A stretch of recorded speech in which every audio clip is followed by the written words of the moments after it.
कोरेगावात आरफळ colony रस्त्याच्या कामावरून संताप, आझाद चौकात रास्ता रोको आंदोलन, प्रशासनाला 3 महिन्यांचा अल्टिमेटम।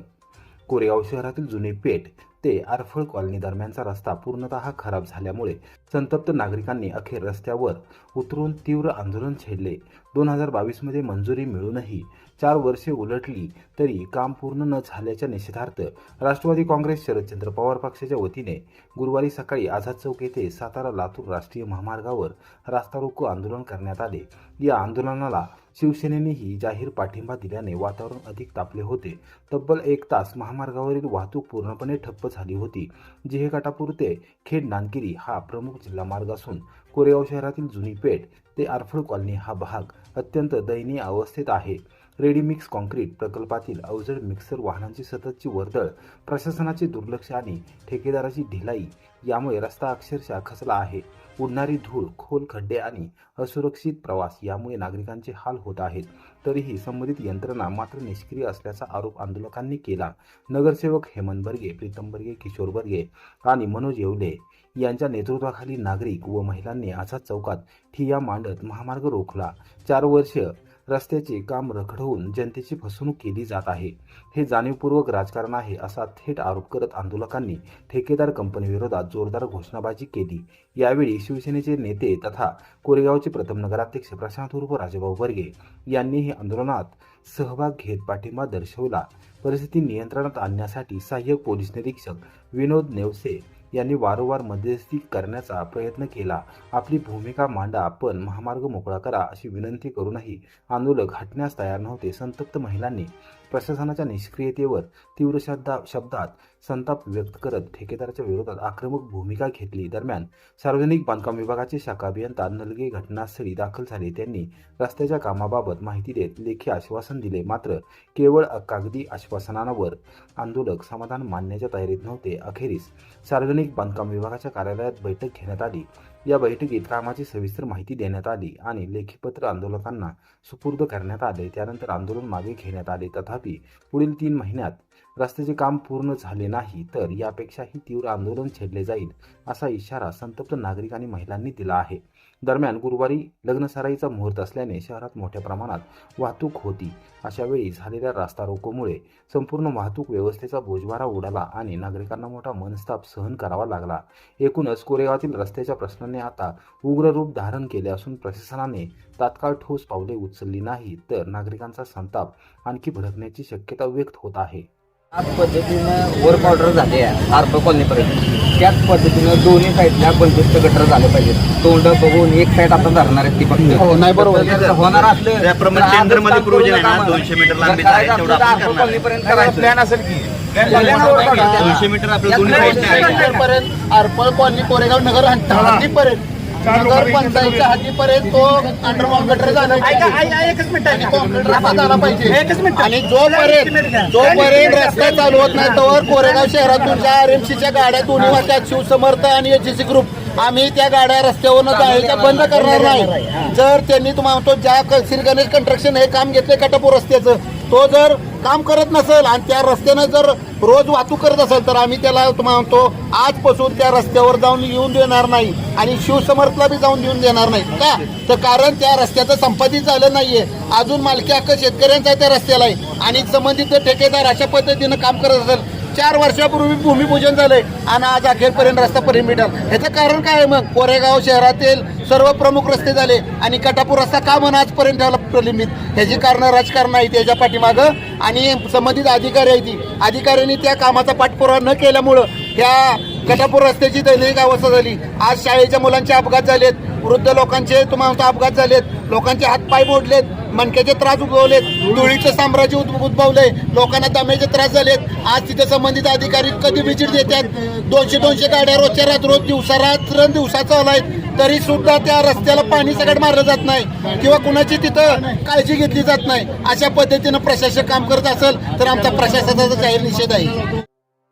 सह्याद्री सहकारी साखर कारखान्याकडून ऊस बिलांची संपूर्ण रक्कम 304 कोटी 9 लाख रुपये ऊस उत्पादकांच्या बँक खात्यात जमा। चेअरमन बाळासाहेब पाटील यांची माहिती।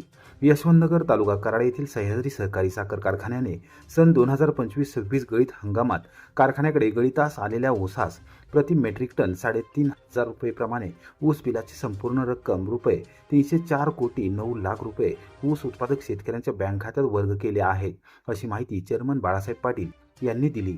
सह्याद्री कारखान्याने नेहमीच रास्त व उच्च दराची परंपरा जोपासली आहे. कारखान्याने सन 2025-26 गळीत हंगामात 8,68,831 मेट्रिक टन ऊसाचे गाळप केले आहे. या संपूर्ण ऊसाची प्रति मेट्रिक टन 3,500 रुपये प्रमाणे ऊस बिलाची संपूर्ण रक्कम रुपये 304,09,00,000 ऊस उत्पादक शेतकऱ्यांच्या बँक खात्यात वर्ग केले आहेत. तसेच प्रतिदिन 7,500 मेट्रिक टनावरून 11,000 मेट्रिक टन विस्तार वाढ प्रकल्प यशस्वीरित्या कार्यान्वित केलेला असून येत्या सन 2026-27 गळीत हंगामात नोंदवलेल्या संपूर्ण ऊसाचे गाळप करण्यासाठी आवश्यक ती ऊस तोडणी, वाहतूक यंत्रणा उभारणीचे काम सुरू आहे. येणाऱ्या गळीत हंगामात प्रतिदिन 11,000 व त्याहीपेक्षा जास्त ऊस गळीत करण्याचे नियोजन कारखाना व्यवस्थापनाच्या वतीने सुरू आहे.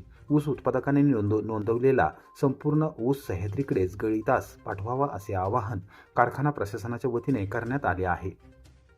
थकीत FRPवर साखर कारखान्यांवर कारवाई. साखर आयुक्त डॉक्टर संजय कोलते यांचा माजी खासदार राजू शेट्टी यांना शब्द. राज्यातील साखर कारखान्यांकडून ऊस उत्पादक शेतकऱ्यांना देय असलेल्या FRP अर्थात न्याय्य व लाभदायक दर थकबाकीचा प्रश्न पुन्हा ऐरणीवर आला असून येत्या आठवड्याभरात याबाबतची सविस्तर व वास्तव माहिती घेऊन फसवणूक करणाऱ्या कारखान्यांवर कठोर कारवाई करण्यात येईल, अशी ग्वाही साखर आयुक्त डॉक्टर संजय कोलते यांनी दिली.